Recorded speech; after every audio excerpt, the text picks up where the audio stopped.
with another episode of the Backhouse podcast.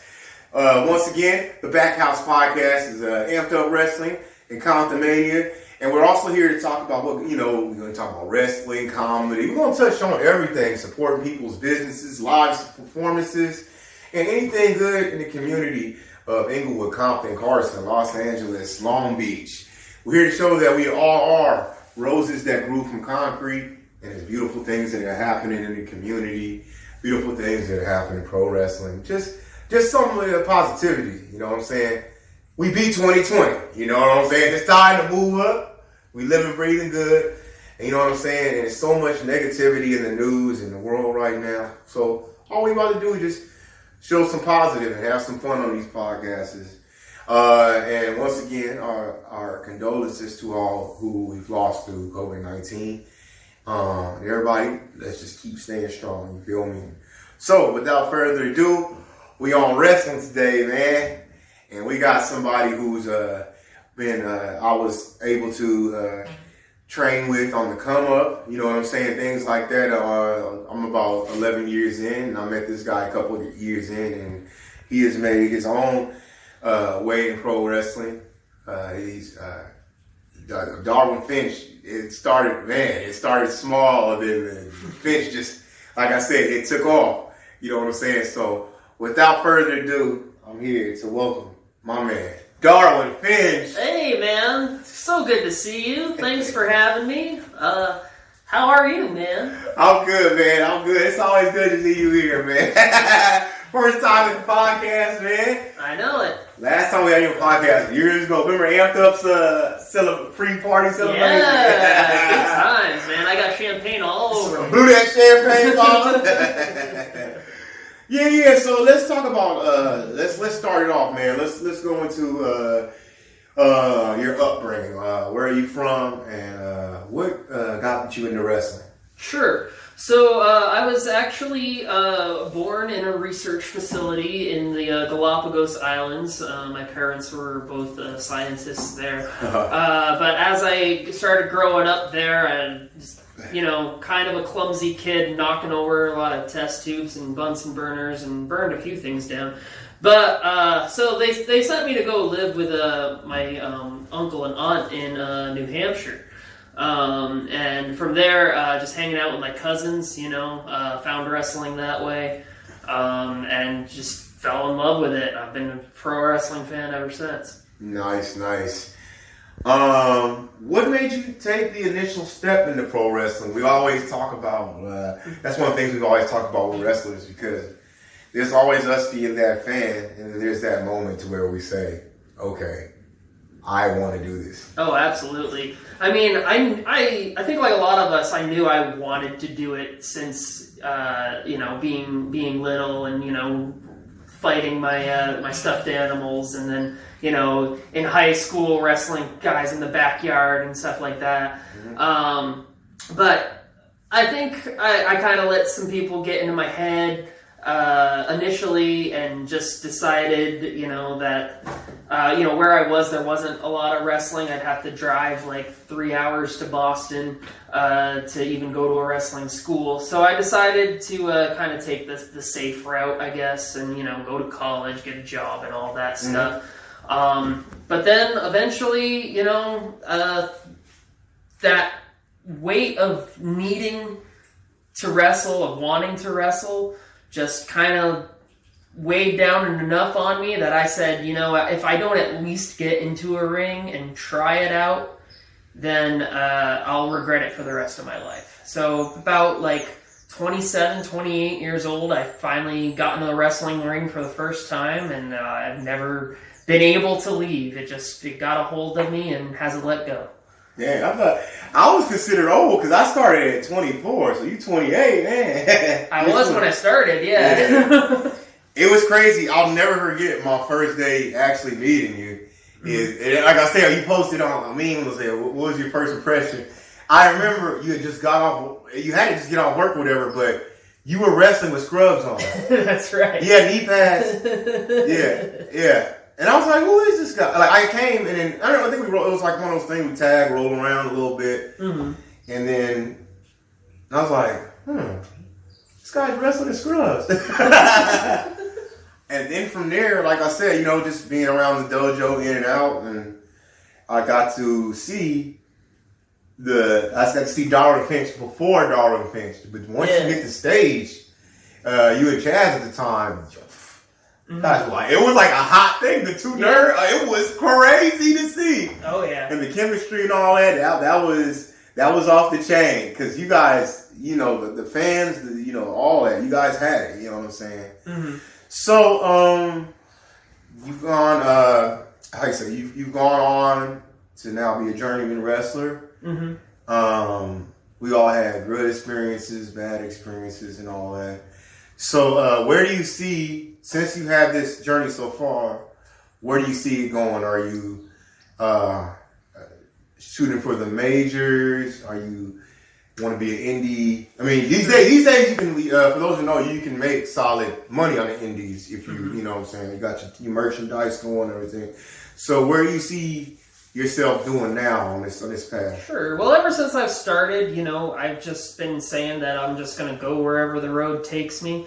And I've already feel like I've surpassed my own expectations, even getting into wrestling.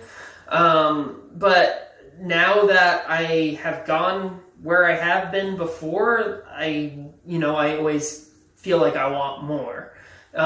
So if I do hit that big stage eventually, that would be fantastic. But, you know, like you said, you can do fairly well on the indies. If I just get to have some great matches here in Southern California, or, you know, get to fly elsewhere, that's fantastic.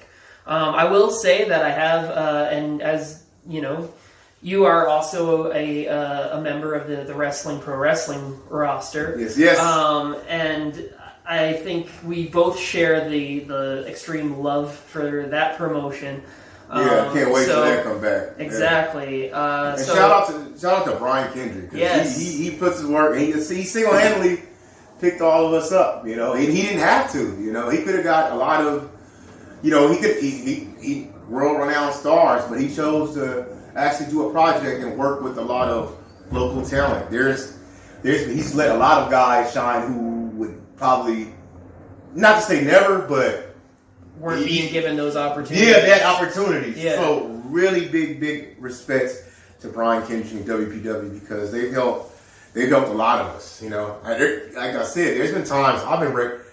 People have said, "You're Phil Cosby, not Sean Black." Once or twice on the streets, I watched Twitch. You're Phil Cosby. I'm like, whoa. So Brian Kendrick hustles. Shout out WWE. We miss all you. Definitely. Take it back. Yeah. Definitely. Because of my love of that, that's been part of my goal, is helping get more eyes on that.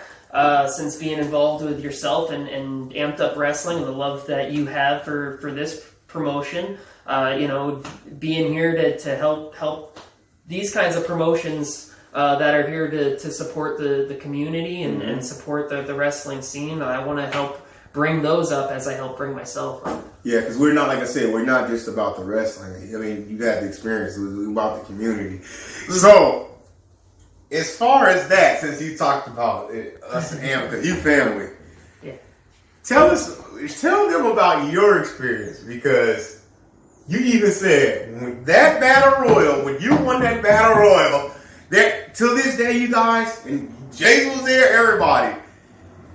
I can watch that over and over on YouTube, and I get fucking goosebumps. Yeah. I relook at it. I've seen different angles. I've seen the crowd. There's times I look at the crowd reaction to my family, everything. And when you genuinely, it was Slice, Boogie, and Otto, when you genuinely get a crowd reaction, because it's hard these days. Everybody's a smart fan, all that. Mm-hmm.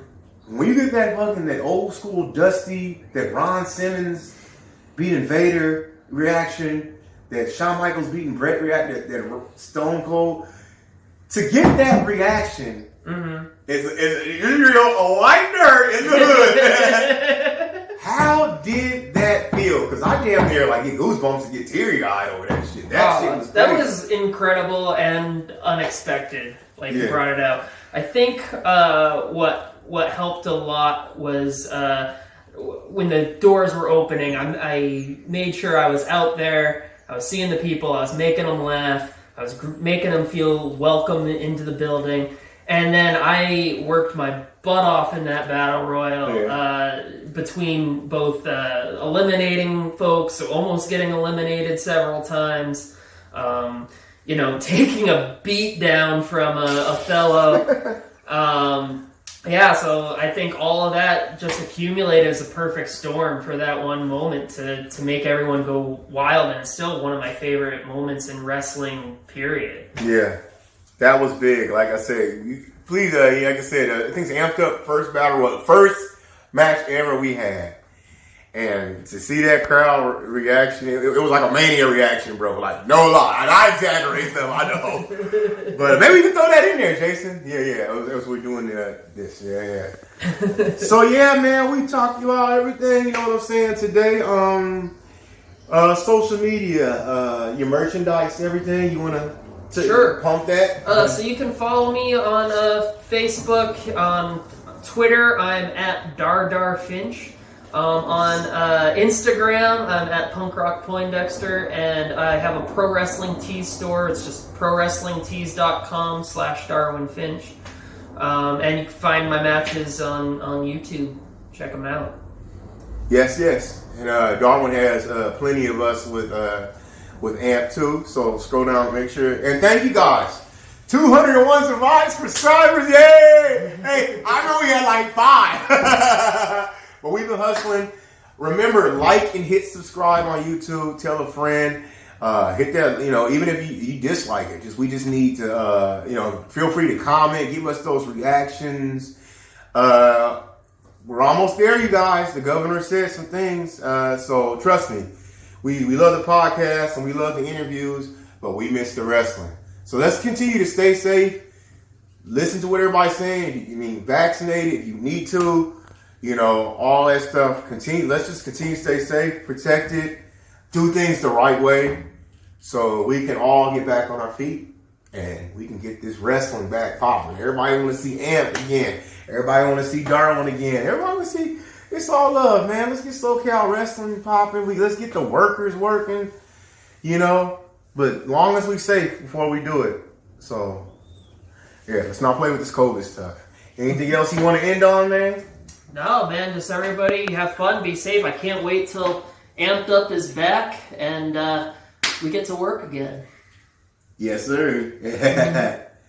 Also support the show. As you see, Jason probably got the pen pal going. Pen pal, Venmo, all that stuff. So, once again, I am your host, the Urban Juggernaut. We're here with my man, Darwin Finch. Follow us, everybody. We are out.